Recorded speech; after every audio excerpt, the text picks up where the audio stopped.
What's up, everyone? Thanks for tuning in at the Bridge to Bridge podcast. I'm your host, Big Mike.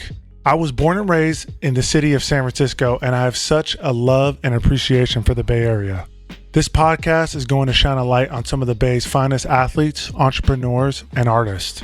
We're going to hear the stories of their journeys to success, struggles they've overcome, and get to know them on a personal level.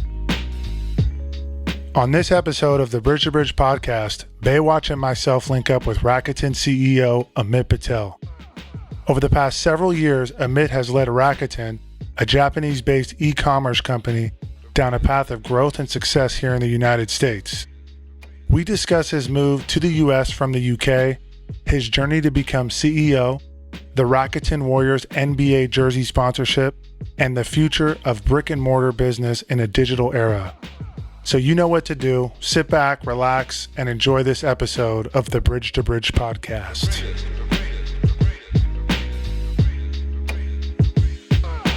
Amit, what's up, my man? How's it going? Good to see you guys. You guys bring some serious equipment. I don't have any of that stuff here. I feel a little bit left out. No, that's all right. No. None of it works, I promise. It's just for looks. No worries, man. You know, this is something that, we started a couple months back when I was furloughed. I'm back to work now with Kohan, but it's taken off a little bit, and so I decided to buy some proper equipment so that the sound, would sound good, and I could do it the right way. Good for you guys. Yeah, man. I'm glad that you decided to come on the fourth episode of the Bridge to Bridge podcast. My co-host Dominic will be joining us as well. Excellent. Good to be here. Thanks for inviting me. You guys have had some pretty serious guests before. We actually have the Pope next week, but following that, we have we're going to have Dr. Stephen Waterhouse, one of the co-founders of Orchid Protocol. We're going to talk about crypto and VPN, something I'm sure you're very familiar with right now. At least I'm not going after the Pope. Seriously, man. And then we've got the CEO of Birkenstock that we're planning to have on. So, we're really excited to bootstrap this. And when I was thinking about guests we should have on, you were definitely one of the first guys to come to mind. We'll love to be a part of it. Just do me a favor, introduce yourself and tell us, what you're doing right now for work. Sure. So Amit Patel, I head up Rakuten Americas. So as the CEO for Rakuten Americas, I've been at Rakuten now for about 6 years. Came here through an acquisition they made back in 2014, which was a company called Ebates, which I joined in 2010. So really, I've been here for about 10 years. I'm also the CEO for Rakuten Rewards, which is what we rebranded Ebates to about 3 years ago. So playing double duty right now, but that works out well just because Rakuten Rewards and what it does is integral to our strategy here in the US. So we're a Japanese company. We sort of have we have about 100% brand penetration in Japan and provide about 70 different services. So, big company operating around the world, big ambitions. I'm really fortunate to be to sort of leading our efforts across a number of different categories and businesses here in the Americas. Definitely. And that's all good. And I definitely want to get to that and plan to later in the episode, but really curious to kind of get to know you and talk a little bit about your upbringing. Sounds like you got a little bit of an accent. I'm trying to hold on to it as long as I can. Yeah, thought maybe that was a CEO thing, but you're from England, right? Well, it makes up for other deficiencies, so I can be the CEO. That's the way to look at it. So you grew up in England? Yeah, so born in London. See, when I start to talk about London, it starts to come back a lot more. But born in London, grew up in London. Went to university in a place called Loughborough. I don't think many people are going to know where that is, but in between Leicester and Manchester, right there in sort of the middle of the UK. So that was all great. Obviously grew up a big fan of sports, a big fan of cricket, a big fan of football or soccer, and was lucky enough through visa options back then, which were more, there was a family-orientated visa option. Right. Lucky enough to get the chance to actually come out here to the US through a green card, through a sponsored green card. So looked at that. That was maybe 1998 to 99. I was in the middle of finishing my university degree. The story then was, like I said, we got this option. We weren't sure whether we were going to take it or not. It was my aunt and uncle that we got it through, who were living in Wichita, Kansas, of all places. Wow. So they were running motels, several motels, and sort of living the dream from their standpoint. As you can imagine, going from London to Wichita, Kansas was a bit of a rude awakening. So we landed there, and I remember the first thing my mum said was no way. So we said, well, let's just make a vacation of it, and then we'll head back and stick to our original plan. But a couple of days in, my dad and I were like, hey, we've heard about this place called Silicon Valley. We'd seen it on the Fortune magazine that we read back in the UK. Saw HP had essentially turned the valley around, turned it into sort of this big thing. And we said, like, let's jump on a plane and just go check it out. So that's when we realized Silicon Valley wasn't the name of a city. It was just how they described this area. Right. We figured out San Jose was the airport that we were looking for. Flew to San Jose, had no hotel, had no car, had no idea what the hell we were doing, nowhere to, no idea where we were going. Figured all that out, spent 3 or 4 days here and fell in love with the place. And I guess the rest is history. So that's how I ended up over here. I feel like, as you say, Wichita, Kansas, I hear the American accent come out a little bit more too. So it works both ways. And you mentioned sports and soccer or football, as you say. And if I'm not mistaken, you're an Arsenal fan? No, that would be insulting. I'm a huge Liverpool fan. I mean, I can deal with Arsenal. Maybe Manchester United is worse than Arsenal, but red through and through, man. Did you go to a lot of games growing up? Were you just die hard, or was it something you kind of picked up on later in life? I mean, when I was born in '78, so me growing up, Liverpool were the team. And back then, sports wasn't on TV as it is today. I mean, you can basically catch any game you want, any time you want. Back then, it was only the popular teams that were showing up. Mm-hmm. So that's my excuse of being a London boy but supporting Liverpool, as Liverpool was the only team that you got to see on a consistent basis on the TV. So that's where that affiliation came from. And then, yeah, I've been lucky enough. I've been to Anfield maybe 4 or 5 times. I've actually seen them here in the Bay Area a couple of times. So yeah, I'm fortunate to have gone and seen them live. I was dead set on going to see them live last year when I thought they were going to win the championship there, mm-hmm. and I felt like I cursed it. And then I was like, okay, this season I've got to go. And then COVID hit, so I've not had a chance to see them more recently when they are, they're really rocking right now. Those games are something else. I got to go to my first ever soccer match. It was a Chelsea match, and unlike anything, every sport has a little bit different flavor. And it was, I think what hit me there was the smell of the grass was unreal, and the vibe in the stadium, and then the pre-gaming and all that stuff. There's no other sport really like it, as far as, everything that comes with the soccer matches there. Yeah, I mean, it's exhausting when you think about there's real no break, right? Like there's half time, but for 45 minutes, there's no intermissions, no commercial breaks, no timeouts. Like as a crowd, you're on it for 45 minutes straight, and then you get a 15-minute break. And I wouldn't call it the most civilized place to be, but it's certainly maybe one of the most passionate places to be. So Anfield on people always talk about Anfield on a European night, which is typically like a Tuesday or a Wednesday night. Right. You can't beat it. You can't beat it. The passion, and especially when you get a team from Italy or Spain and you get the cultures mixing, that also adds another level. I mean, I think that's also what makes football unique, is you're bringing different countries and different cultures together as well. Yeah, you mentioned Italy. My brother and I, in 2006, were fortunate enough to be in Italy when they won the World Cup. You were here when the Giants won the World Series and the Warriors, won the NBA championship. And I mean, the whole country is they're going crazy. Yeah. I mean, people just got in their cars and started driving. I never seen anything like it. I mean, like everyone got in their car and just said, "All right, we're going to drive for the next 5 hours." And I was like, "Oh, you're just going crazy." You felt like you just needed to do something, Yeah. and you just needed to be around people. And the other thing to recognize is, especially with the World Cup, like it's once every 4 years, right? So for the players, at least, they get maybe 3, max 4 shots at this. But as a country, I mean, if you're not Brazil, and it is in the 70s and stuff, and you're winning this, pretty much every time, like you will most likely get to an experience. You'll be very lucky to experience a World Cup win once in your lifetime. yeah. So you got to maximize it. You definitely got to maximize it.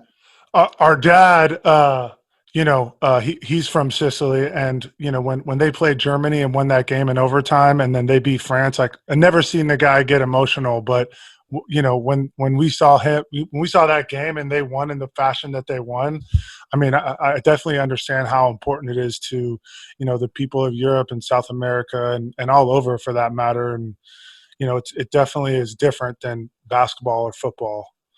Yeah. So when you got to the Bay Area, what were kind of, your goals in setting up shop? Well, I was a little bit of fish out of water because, based on the way timing worked out, I had just finished university. So, I was coming off exams and obviously partying and celebrating all of that to now I'm in Silicon Valley surrounded by all of these, tech companies and entrepreneurs and ambitious people, trying to just build, get my legs under me, build friends and also understand what I wanted to do from a work standpoint.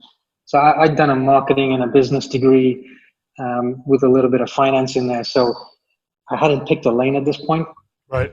But I came just before sort of the bubble burst. So in some ways, timing from that standpoint was great. Interviewed at a couple companies, got some offers. Again, all of this was new to me. And I was fortunate to pick a company called Digital Impact that was doing effectively email marketing for a bunch of different big companies. Mm-hmm. HP, BMG back then, Sephora, and so on. And that's effectively when that's really how I picked the marketing line. So it was it was a running start. I got here, and within 2 weeks I was working. So it was a fun time. And you feel like you faced a lot of challenges becoming acclimated to life in the U.S. versus England, or did you feel like it kind of picked up quick and you felt comfortable within a couple of months? No, I mean, there was definitely moments when I was like, I want to go back. I mean, obviously that wasn't, that was just an emotion and a feeling. It wasn't necessarily something I felt like I had to follow through on, but sort of that switch up from, I mean, I think the transition from university to work is hard enough, right? But then to do that, in 2 different worlds, to sort of lose that support system around you. I mean, I had my family here, but for the last 4 years, my support system was, were my friends. So having to build that up from scratch, as well as you sort of join a new company, as well as it being my first job. Mm-hmm. It was quite a bit there for a couple of months, but it started to turn around when I recognized that I picked a good company. To join and learn, but also marketing was something I was really passionate about. Right. I got to work on these big brands that without working at that company, I got to work on multiple different big brands. So for me, it really started to get exciting once I recognized ultimately what I was doing and the impact I could have.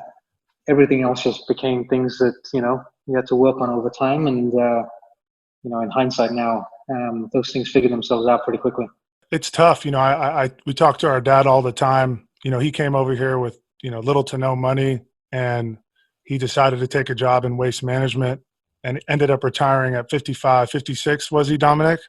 Mm-hmm. And, it's not easy, to come out here and kind of carve out your way. And I mean, obviously for our stepdad, the language barrier was huge, but he speaks like 3 or 4 different languages. So he just had a talent, but the cultural stuff, I think a lot of people take it for granted. It's just, especially when you're going through growth in a career, different area, you're going from a Liverpool game to a Sharks game, whole different arena, different vibe. I mean, you're right. I didn't even bring up sort of the idea of having to get up at 5 o'clock every Saturday, Sunday to watch a game, and the food. I mean, all of these seem like trivial things, but once you pack it all together, you're like, man, your world has changed completely. But I will say the thing that once I started to get my get acclimatized and happy with what I was doing from a work perspective, it was pretty obvious that the opportunities that present themselves to you here in this country, and specifically in this part of the world, you're not going to get in many other places. Obviously I stay in touch with all of my buddies from university, and I look at sort of the progression they went through and the opportunities that were presented to them. You're talking about a different ball game when you talk about the Bay Area. So, and some of my best friends right now are the folks I met 20 years ago at that company. So, like I said, it all worked out well in the end. Yeah, there's some, seems like when an area like that, or Los Angeles is another good example. I moved from the Bay Area to Los Angeles. When people congregate in that area, most with the intent to either innovate or chase something or make big waves, just takes on a different vibe where, you don't have people, the conversations being brought to you aren't like, hey, let's go catch a game on Sunday. It's like, all right, I'm working on this project. Like, we got to have coffee, everything's like the next big thing. And a lot of people are on that wavelength for sure in Silicon Valley. No doubt. Connections are key. So you decide to leave Digital Impact and you go to, if I'm pronouncing this correctly, Axiom? Yeah, actually, that was an acquisition. So I didn't leave. Digital Impact got acquired by Axiom 2005, I think. So that was another similar situation. We're sort of halfway through. They got acquired, so then I spent another 5 years at Axiom. And did they get acquired by Ebates? No, so I left Axiom to then go to Ebates. Okay. So I did that in 2010. So you land at Ebates. Was becoming the GM of Ebates kind of always the plan, or did that fall into your lap, based on success and projects that you were doing before? I would love to say it was a master plan, but it was just me going with my gut, and also going back to something that Dom said, like trusting connections and staying in contact with people around here that you feel are gonna really help elevate you and teach you something. So I left Axiom for a couple of reasons, but one of the biggest ones was one of my former bosses at Axiom went to become the CEO of Ebates back in like 2008. So Ebates back then, pretty small. I had no idea what they did. In fact, when I even going through the sort of early stages of figuring out whether I wanted to make this move, I still didn't quite understand the business model. Mm-hmm. But took a leap of faith in joining somebody I had great trust in. And so that's sort of what I did in 2010. And I didn't become the GM until 2014. I originally joined as head of product. Right. And obviously then we were really trying to build out the products. It was an important job and had quite a bit of exposure to all parts of the business. I actually didn't want to take the GM role. I was very comfortable with running product. I felt like that was the best thing for the company, best thing for me. I didn't actually really know what a GM at Ebates meant. Right. It's in the name general management, and I was like, wait a minute, I don't want to be a generalist. I want to be like, I want to know what impact I'm having. Right. And again, going back to my boss at the time, the CEO of Ebates, again, trusting in him to know what was best for the company, but also what was really best for me. So finally convinced me to do it. And I'm so grateful, A, that I joined Ebates when I did, and then B, that I took that job, because, put me out of my comfort zone. And I could have stayed on the product track, and I would have only known product. And now, thanks to that transition in that role, I certainly wouldn't be here if it wasn't for that. Yeah, I mean, you mentioned having a good boss. I mean, how important was that relationship to you? And I feel like today's generation, having those relationships with those key people are more important than ever, especially during a time like now and kind of what we're going through with COVID and the job market.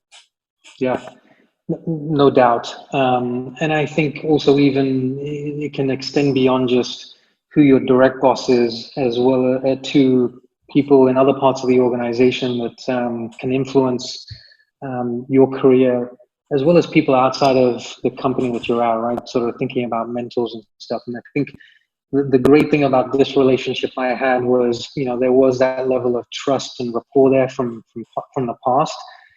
And, I think the biggest thing was I felt comfortable taking risks because I knew if I took a risk and we failed, that I've got somebody there to sort of catch me, cover me, who's got my back, who understands the risk was taken with this anticipation to take a big leap forward.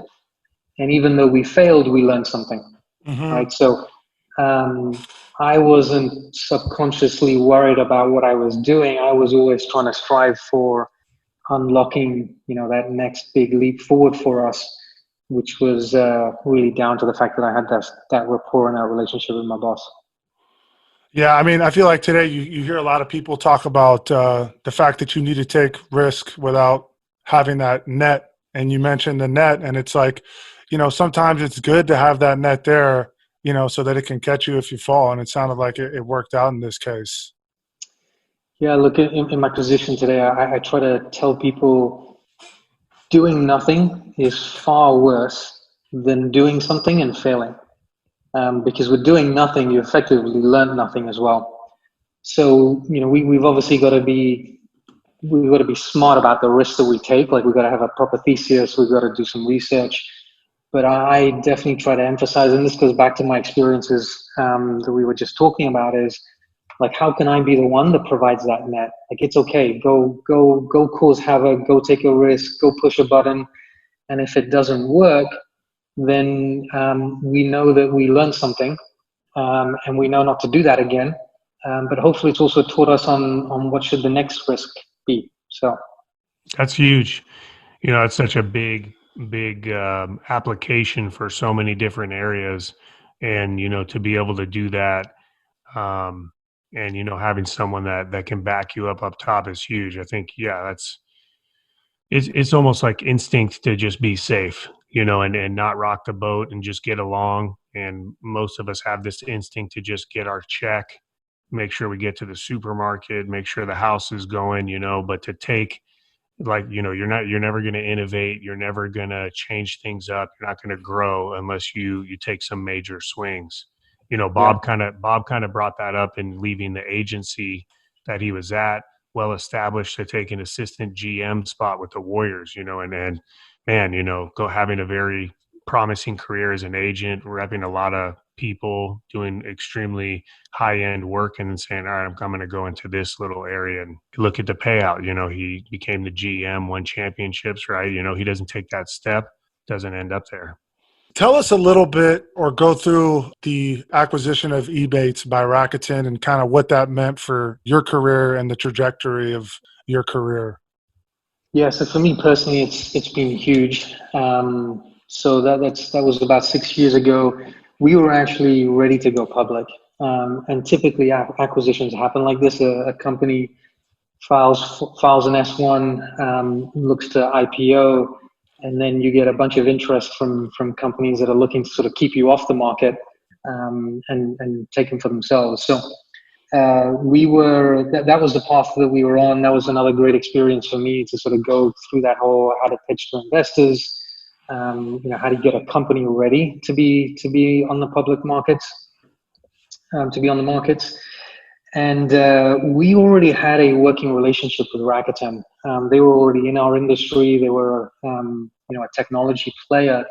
So there was already a relationship and an understanding of what we could do and what they were doing.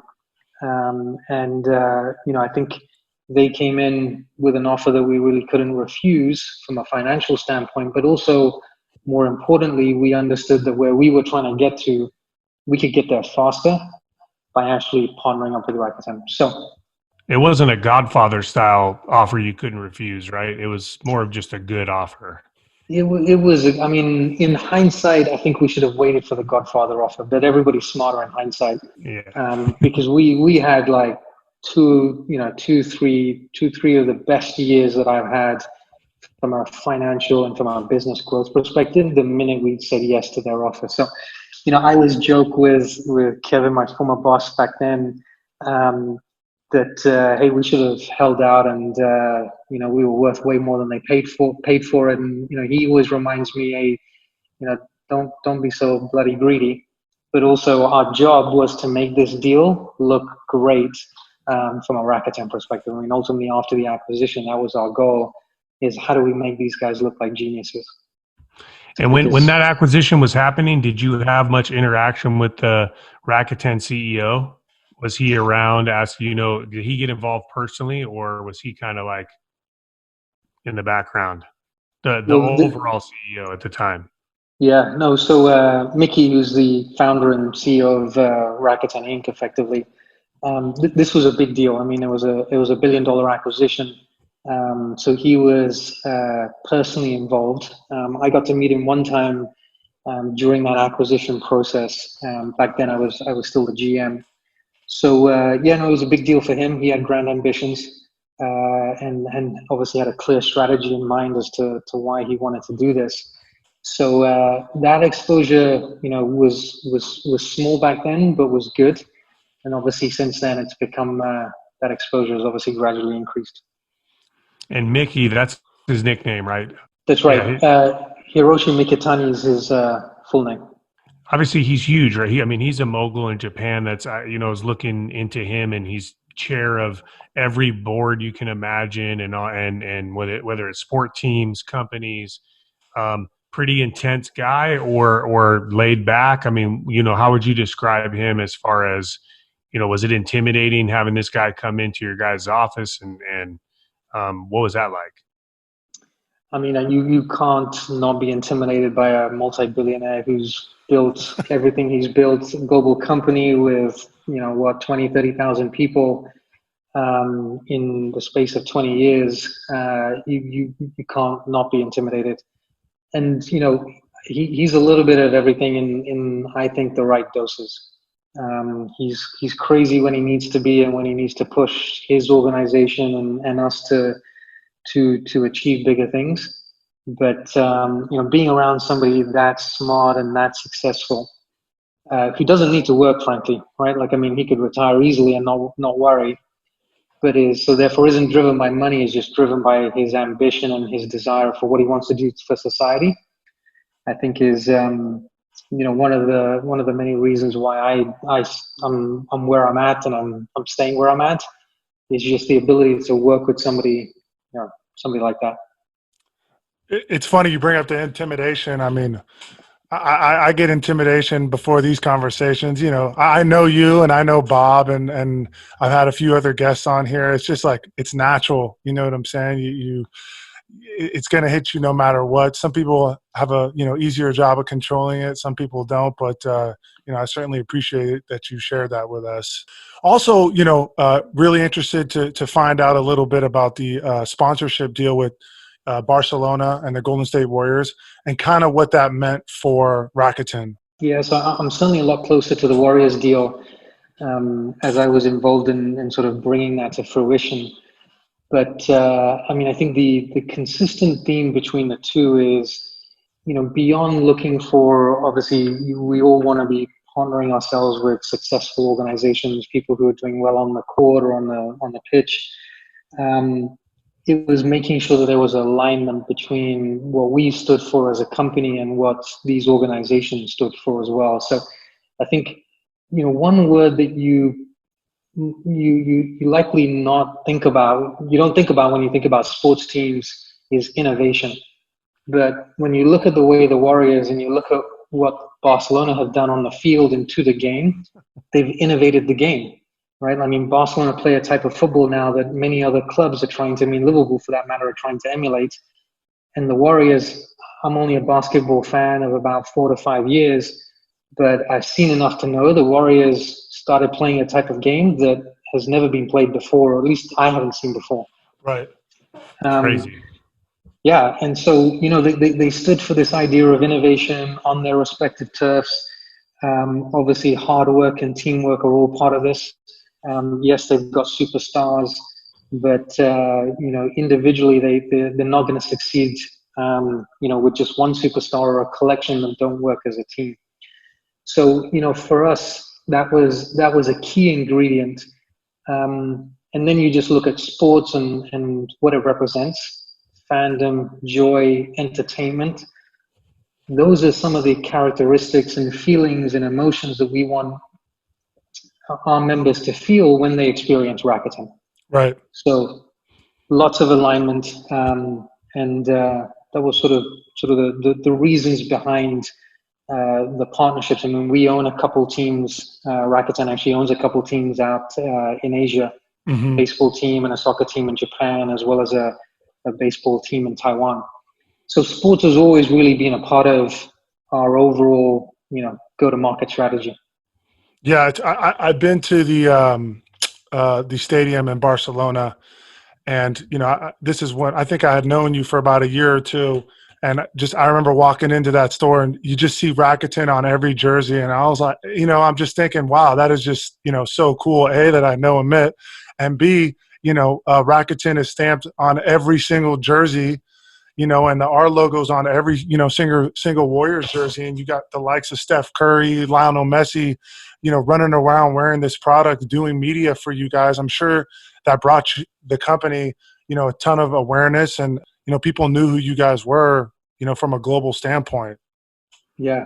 I mean, I think first it's just humbling. I mean, you're right. When you think about Messi and you think about Steph and you think about them donning our logo, I'll tell you, again, I know more about the Warriors deal than the Barcelona deal. You know, from a Warriors perspective, these players weren't going to wear a logo or a company name that they didn't feel good about, right? I mean, going back to where I came from a soccer perspective, the idea that you paint the jersey with logos and sponsors and stuff, that was just, we've been doing that for ages.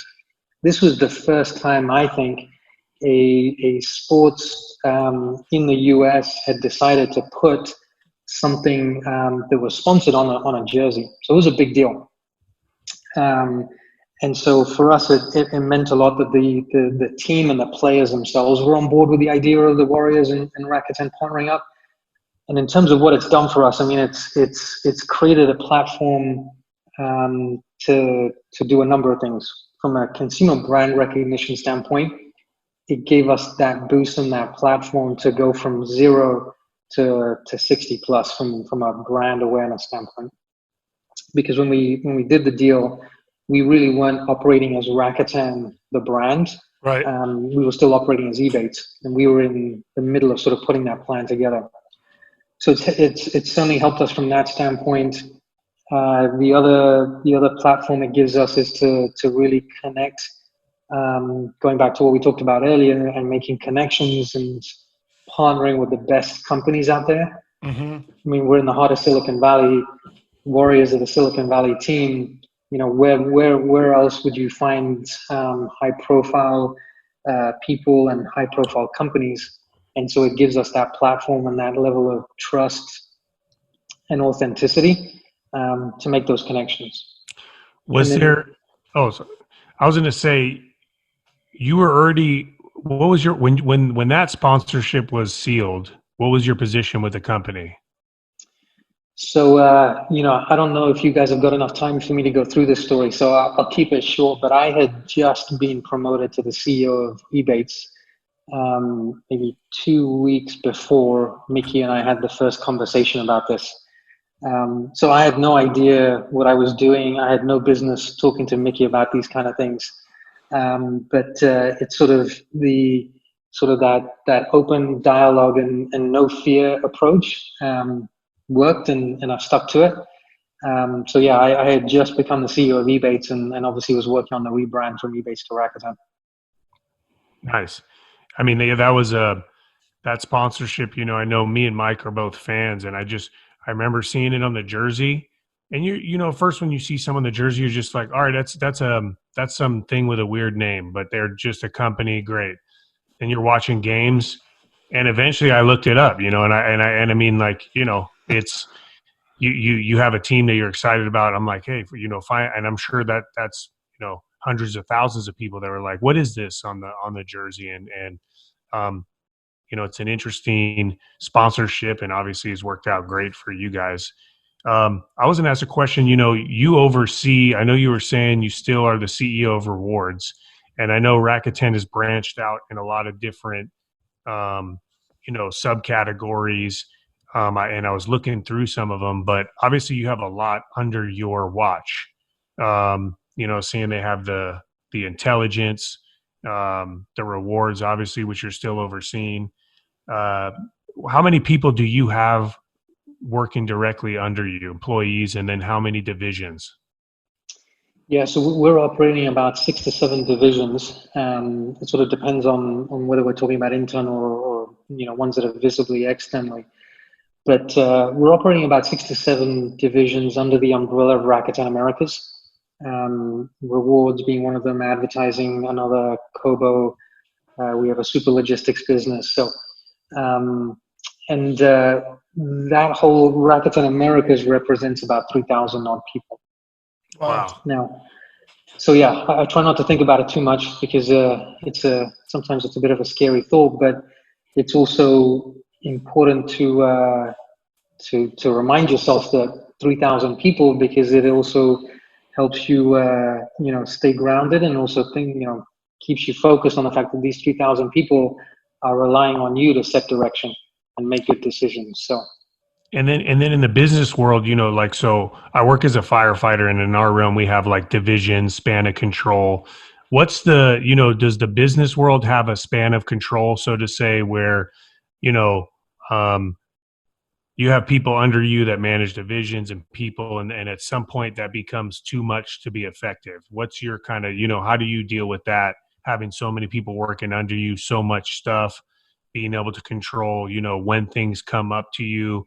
Are you very hands-on in the weeds on stuff, or do you kind of trust some of your, second, third in commands to manage and then bring up the most relevant items? Yeah. So, look, I think a lot of this is work in progress and evolves as sort of the problems get bigger and the organization gets bigger.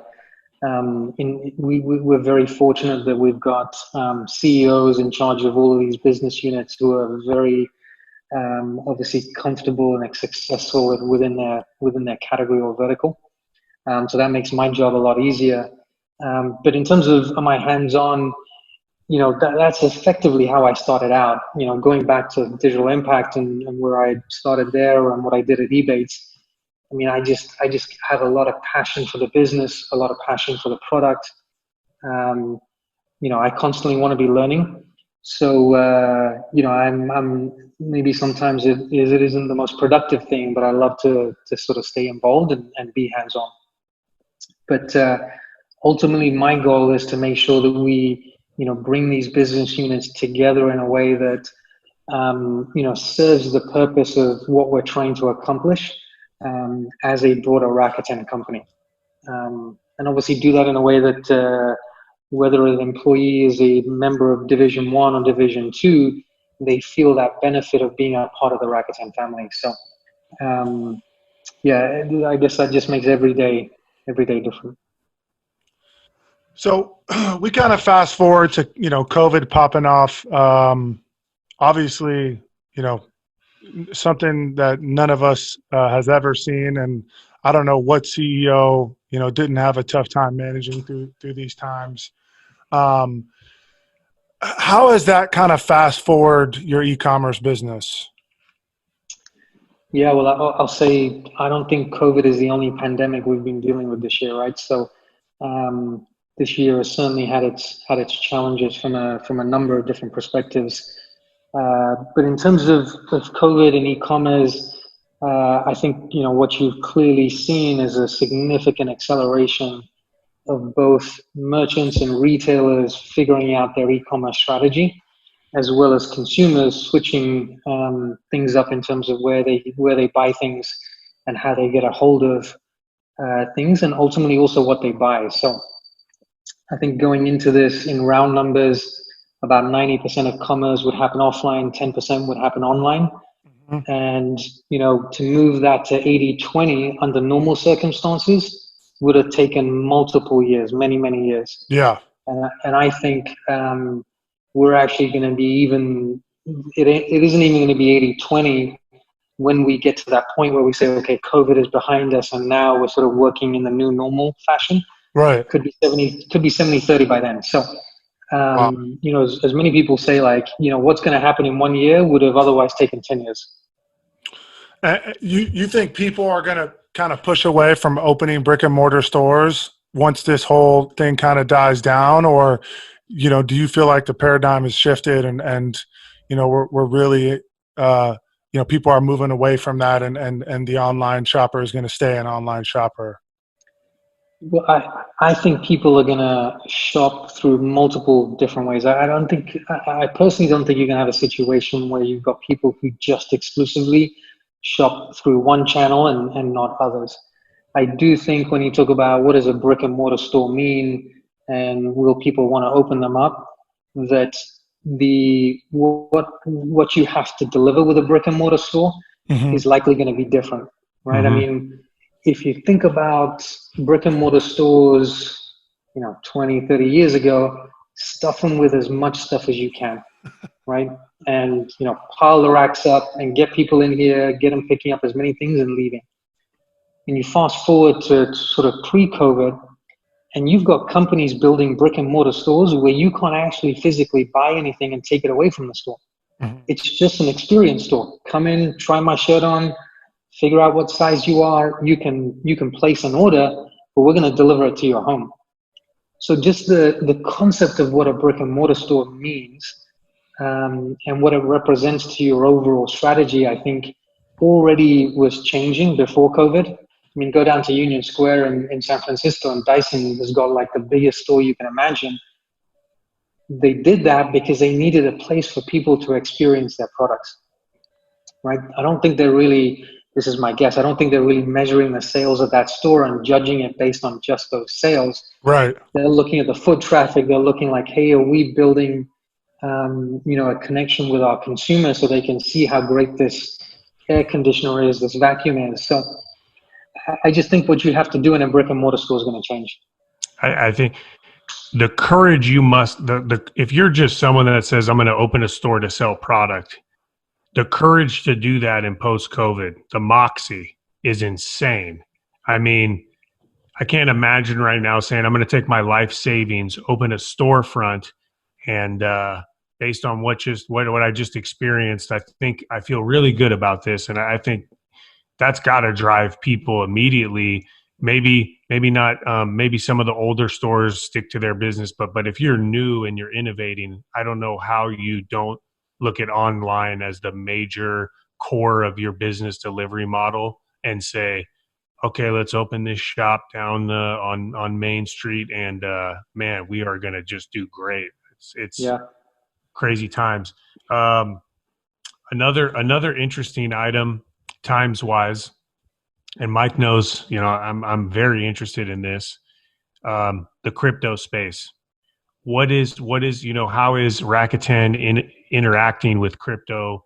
How do you see that changing with the times and everything that's going on? Obviously, there's a lot of uncertainty, but what can how's the company looking at that?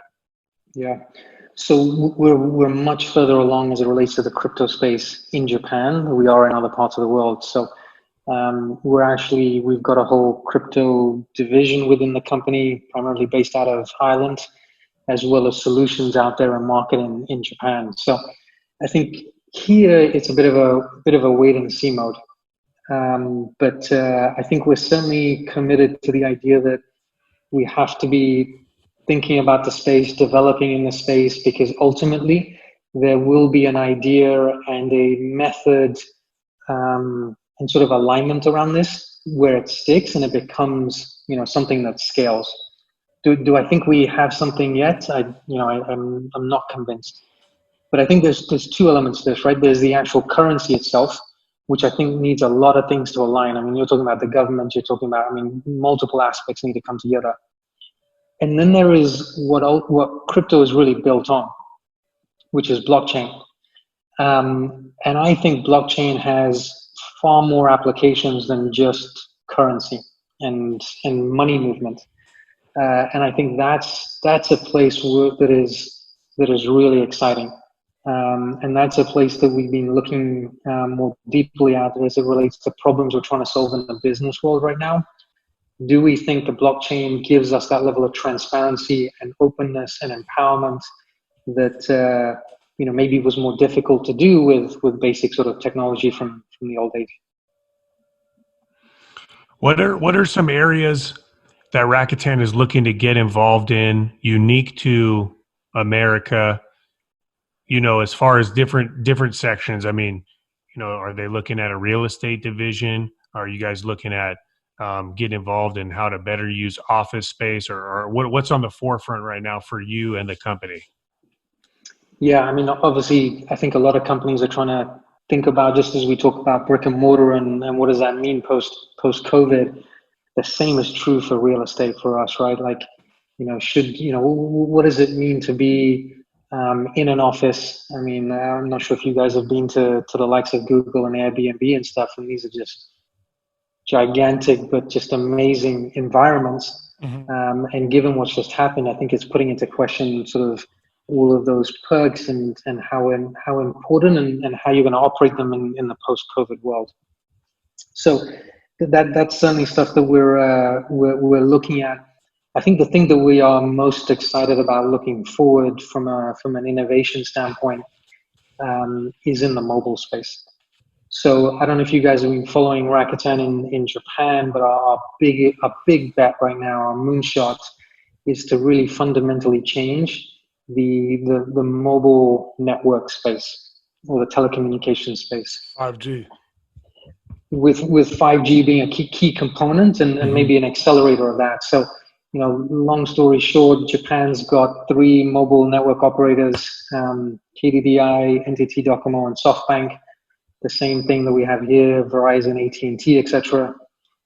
Rakuten entered as the 4th back in April of this year.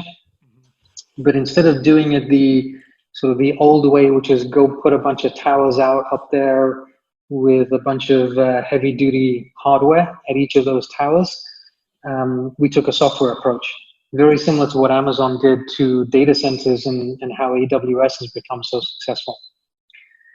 So that approach is going back to this whole idea of innovation, totally innovative. Lots of naysayers in the existing telco space, but has thus far proved to be extremely successful. So what we're excited about is taking that technology that we've built and the success that we've had in Japan and trying to find applications for it, here in the US as well as other parts of the world. John, that was a great question because it was actually going to lead me into my next subject, which was, usually we hear about Mike. Usually we hear about these things at Optimism, which I've attended the last 2. One thing I really wanted to ask you about, because I see you do it. I've seen you do it twice, talking in front of large crowds. How do you do it? What's kind of your secret sauce? I know, you've done a little bit of work with Nick. But man, when you're up there, it seems like you're game tight. Well, I guess first of all, it was heartbreaking that we couldn't have it. This year for obvious reasons. But I guess that there are a couple different factors. Going back to my upbringing and when I was at school, I told you cricket was one of my passions. I was fortunate to be good enough to be the captain of the cricket team through all the school years. Mm-hmm. And we were forced starting the age of 8 to get up in front of the entire school during assembly and give a summary of the cricket game that we played against school XYZ, right, the day before. So and we're talking to kids all the way up to the age of 18, right? So these are the guys who are kicking you and pulling your pants down in the corridors and stuff. And now you got to stand up and sort of talk about this game. So I was taught at an early age, how do you get up in front of a crowd, even though you might be nervous, Right. and scared, and just deliver. So I think that's one thing. Another thing is on those stages, it's actually very hard to see the crowd. So when you talk about there being thousands of people in the crowd, I mean, you can't actually see 1,000 people because it's so dark and the spotlight's on you. But so that certainly helps. And then, I think the most important thing and the advice I would give to anybody who's going to go do that is, fall in love with your content, right? Be passionate about what you're talking about. Because if you can get to that point, then it's gonna be so much easier. Is there a plan to bring Optimism online, or is it truly not happening this year? Yeah, I mean, I think this year some of the decisions maybe came a little bit too late in terms of how do we pivot it and transition it from sort of this big in-person event that we wanted. So we're going to do a few small events here and there, nothing at the same scale, and really put our effort and attention around, Optimism 2021, and obviously I know we all hope that we'll be able to do it both in an in-person way as well as support it in a virtual way. So actually, Rakuten in Japan, we just switched our big conference out there that was typically attended by 5,000 people, put it online, and we had 25,000 people show up. Wow. So clearly there's an opportunity here. Yeah. And if we can marry the two together, then I think we can do far more than we were able to before. Hey, as we grow our listener base, there's competitors out there. We know who they are without mentioning. Kind of in a quick summary, what do you think your thoughts on switching to Rakuten for most of the online needs? What's the big pitch, from switching from some of these other companies where you can get acquire online goods? So we say. Sure. So, I mean, I think key part of what we're trying to do is build a trust with the consumer. If you think about our value proposition of, paying you to shop online and giving you cash back for shopping, I mean, it's sometimes hard to believe. And I think the first hurdle we always need to try and cross is that trust. So we spend a lot of time and are very focused on how do we make sure the customer always feels like they understand what they're going to get and they trust us to deliver it. So that's super important for us. All the way, from our experience itself and the creator to our customer service team, member services team that talks to our members. I think the other thing to call out is that the currency that we're giving people is cash. It's not points, it's not miles, it's not something that you don't really understand ultimately what is the value. It's something that we all recognize and can understand. So, that's something that's we feel is unique to us from a scale standpoint. And I think it's important as you think about the choices you make around the rewards programs and who you're using in this space. I like it. I'm going on tonight. I'm going to buy at least a couple things for sure.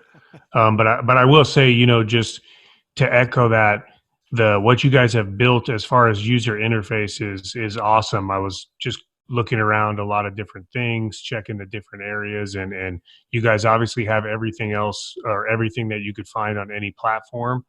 But I think it's really important to check that out because, there's so much cool stuff, and the way you guys have packaged things just looks amazing. So, and I know you being the CEO here, and having that marketing background, you can see your touches for sure. I appreciate that. I mean, we've got a fantastic team, and I don't want to show off and tell you how much cash back I've earned, but just moved into a new house, and I'll tell you, I don't buy anything unless I get cash back on it. So it's possible, and obviously it's the smartest thing to do.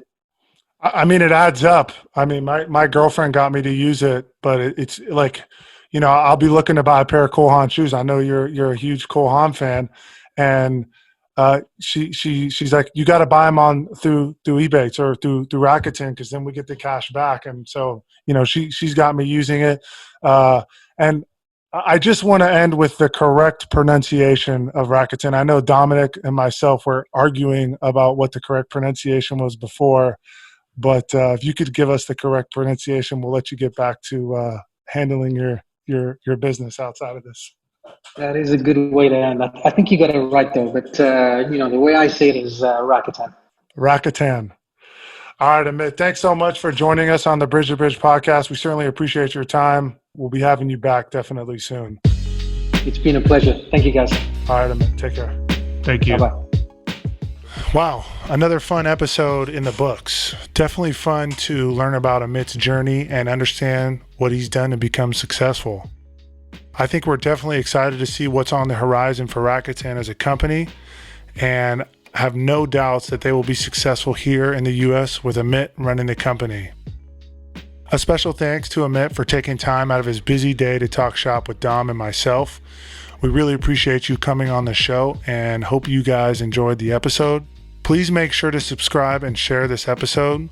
You can visit us on our website at bridgetobridgesf.com or add us on social media. Instagram is bridgetobridgesf and Twitter is B2BSF. A special thanks to Matt Sordello, our producer, Kevin Hoffman on visual, and Marcus X on the beats. Take care, guys. See you next time.